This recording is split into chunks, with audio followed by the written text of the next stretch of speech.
Que la paix de Dieu soit avec vous. Vous voulez vous marier? Vous voulez épouser une jeune fille?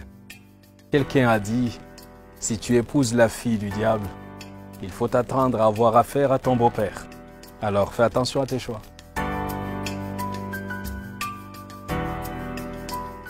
Le plus important dans la vie n'est pas de se marier, mais de rester marié. Jeune homme, à la croisée des chemins, il faut bien savoir avec qui tu vas fonder ce foyer. Je voudrais partager avec toi cet important conseil d'un père, contenu dans sa lettre adressée à son fils. Bonjour, mon cher fils. Je t'écris pour un sujet d'une autre importance. Prends ton temps, lis cette lettre jusqu'au bout. On ne fouille pas dans un grand trou sans trouver une grande chose, disent les anciens. Mon fils, tu es un homme aujourd'hui, un homme en âge de fonder une famille. Le plus difficile n'est pas tant de fonder une famille, mais avec quelle femme tu vas la fonder? Quelle femme choisir? C'est pas chose facile. Toutes les femmes peuvent faire des copines, mais toutes ne peuvent pas faire des épouses. Ne base pas le choix de ta femme sur des fantaisies. Ce n'est pas sa belle gueule qui te rendra plus heureux dans ton ménage. Choisis-la pour sa fierté, son intégrité et sa soumission. Le respect que ta femme aura pour toi dépend du respect qu'elle se porte à elle-même. Car si ton épouse ne te respecte pas, la société ne te respectera pas. Mon aïeul disait d'ailleurs que l'honneur d'un homme sommeille entre les pieds de sa femme. Regarde ces hommes insultés publiquement. Quel respect penses-tu que leur entourage leur porte? La femme est la ceinture qui tient le pantalon de l'homme. N'oublie pas cette sagesse de chez nous. La plus grande partie de l'éducation des enfants est inculquée par leur mère. Une femme qui pense que le meilleur moyen de réussir dans la société actuelle est d'être belle ou bien maquillée est une femme qui n'a rien compris à la vie. Celle-là s'assimile à un vulgaire objet de décoration. Fais donc attention à cela, car ce qu'elle pense, elle l'inculquera à tes enfants.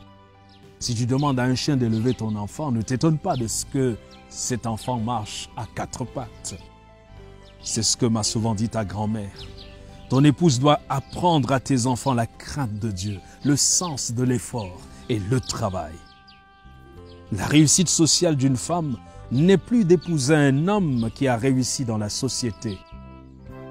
On ne courtise pas sa future femme comme on le fait pour une copine.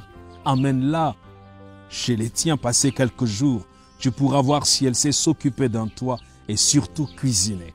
C'est primordial, d'où l'importance de privilégier les rendez-vous à la maison plutôt que dans les restaurants. Un repas concocté par ton épouse vaut mieux qu'un plat de restaurant.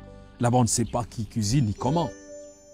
Évite une paresseuse obsédée par son enveloppe extérieure qui passera plus de temps devant un miroir qu'à veiller à la salubrité de son foyer. Pour savoir quel type de bosseuse est une femme, regarde ses ongles. S'ils sont longs et aussi lustrés qu'un meuble du palais présidentiel, dis-toi que celle-là n'a jamais tenu un balai de sa vie. Choisis ton épouse pour ses rapports avec ta famille. N'admets jamais dans ta maison une femme qui va mettre une barrière entre ta famille et toi. Chez nous, ce n'est pas deux personnes qui se marient, mais deux familles qui s'unissent. Nos familles sont là et souvent insupportables, c'est comme ça. Il est important de savoir si elle sera capable de supporter les caprices de ton vieux père et peut-être le rejet de ses belles-sœurs. Si dans nos coutumes, lors du mariage, la mariée porte une corbeille ou une haute trouée, c'est pas pour rien. Cette corbeille représente son cœur. Elle devra y mettre les vicissitudes du mariage et comme il est troué, il ne se remplira jamais. C'est ainsi que ton épouse doit être.